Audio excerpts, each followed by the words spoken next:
All right, we're live. Good evening, everyone.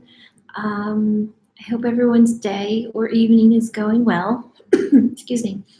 Today, we're going to talk about the 5 pros and cons of living in Guam.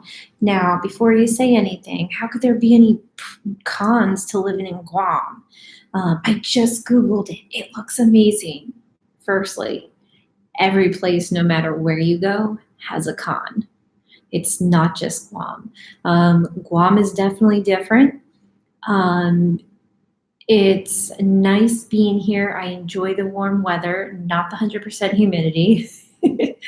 um, it's just, well, I mean, you'll see. You'll see. Again, everyone's got their good and bad about living places. I mean, I could go on a tirade if we were talking about New Jersey. I'm from New Jersey. It's okay. But I mean, I don't mind Guam. It is nice. There are some things I wish that were different about it, but you can't force change, especially when you're not staying here your whole entire life, and it's unfair because this is what people are used to. The whole point of this video is mainly to kind of give you an idea of what it's like living here, the good and the bad. Take it for what it's worth. It's great. It'll be kind of helpful, I suppose, if you're looking to live here or if you're traveling here just to kind of sightsee. I'll definitely add some places that are great for eating. Oh my God, let me tell you when I was pregnant. Yeah, so that's really the point of this video, just to kind of give you a little insight to Guam and what it's like here. So with that said, let's get started on the cons. At number 5, I put down typhoons. Now you're probably thinking, how are typhoons number 5? Well, it's easy. Typhoons are equivalent to hurricanes if you're on the east coast of the United States. For the time that I've been here, we have not really had anything excruciating or super scary to where the United States government or Gov Guam told us all that we had to evacuate off the island. So that's a plus there. If I do recall from speaking to one of the locals who I used to work with, she said they had their last terrible typhoon back in, I think, like 2000, 2003. Not sure, can't remember, but it's somewhere around that time frame. She said it was very devastating. So it's really, it's kind of like a crapshoot, I suppose, like it is anywhere else with regards to weather. Like I said, I've been here for a few years. So far, nothing. Unfortunately, poor Saipan last year had the brunt of every storm. So it was taking them a while to kind of build back up. But here we are a year and a half later. From what I gather, they're doing well. I had a friend visit out there over the summer, and they said it was fairly good. So that's a plus. So yeah, that's it about the weather. Well, typhoons at least. The weather during the rainy season, about April, May to September, October, it's always raining. So be prepared. Don't come around that time frame if you're just visiting, because it will downpour every day, and that'll ruin some of our pros I will be talking about as well. So number 4 is cost of living. Rent is kind of expensive depending on what you rent out and what you even buy. Like any other place, if you're renting and dealing with a landlord, it's hit or miss. Again, that's everywhere, so it is what it is. Your local housing market, that's going to be the same thing anywhere else you go. But with cost of living, think like your electric. That's going to be extremely expensive. I've heard people say how their electric does really well. It's like $200-300 a month. Like, oh my God, really? Only $200-300 a month? Look at where we're living though. And the fact that it's always hot, so you have like your AC running and everything goes off of electric. And then you have people who say, my electric bill went from like 300 to 700, and now we're over $1,000. Like, what in the world? So there is that slight problem as far as living here in Guam on a regular basis or renting out. So just be mindful of that. Internet services, I know there are a couple, IT&E, they're relatively popular. I know my husband was looking into it, but the two major brands are Docomo and GTA. We have GTA. So far, it's hit or miss. It's like any company. We still like our Verizon. Verizon is way too expensive out here. So we will not be doing that. I have heard people say T-Mobile and Sprint are relatively okay to have if you're gonna stay here for a bit.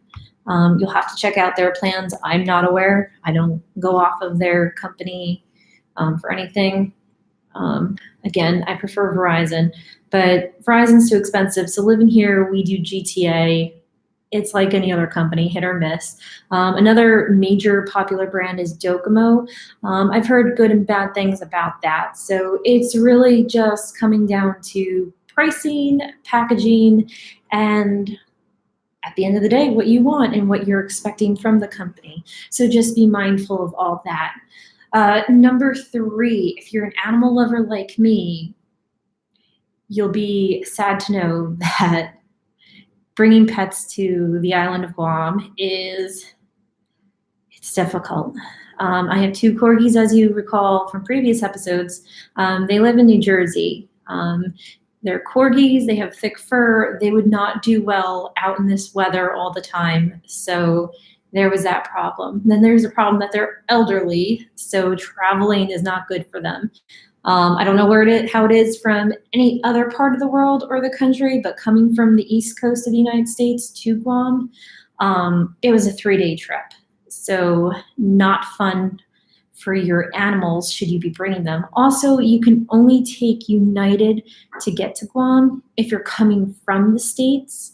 So it's going to cost you anywhere between like $3 to $5 grand minimum to 10 grand or more. If you listen to the news and all that, you'll be amazed by the articles that you can find on that. It's very upsetting.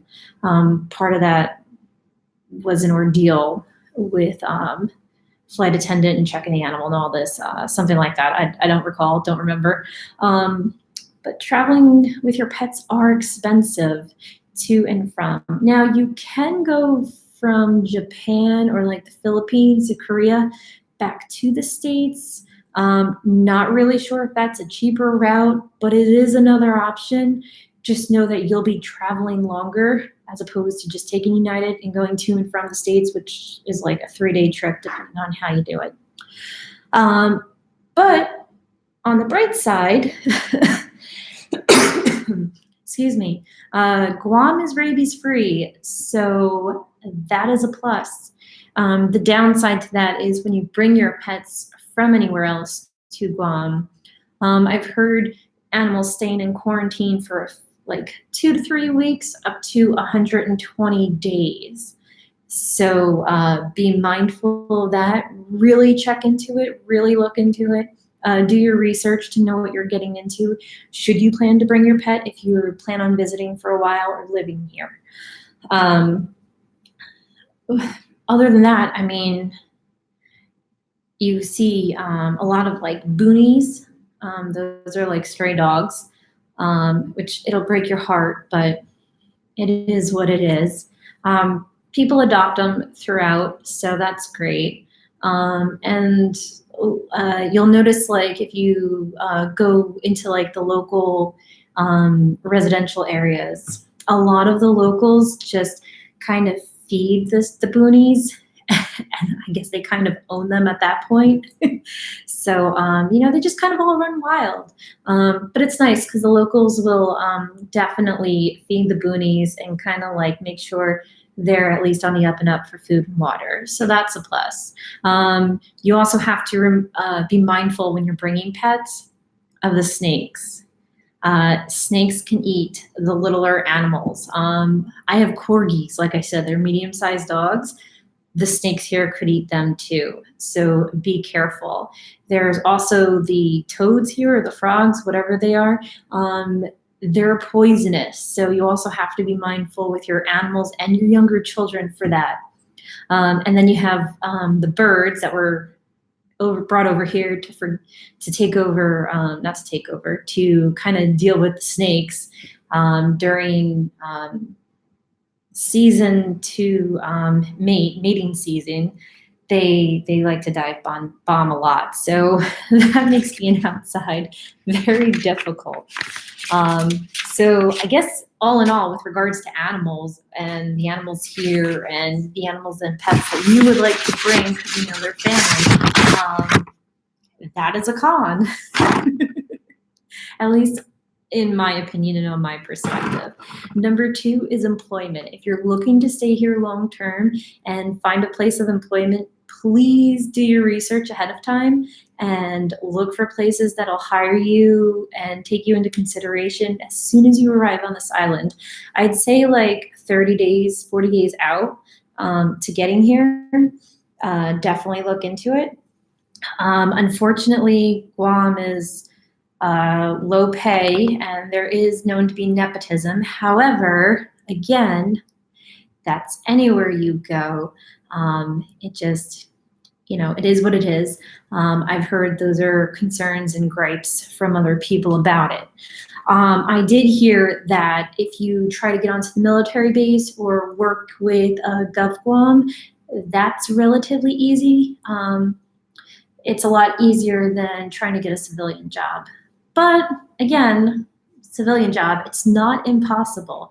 It's all what you make of it, how you present yourself, your resume, your knowledge, blah, blah, blah, blah, blah.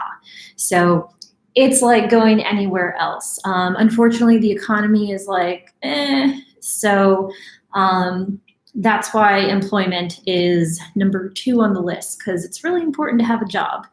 You don't want to live off welfare.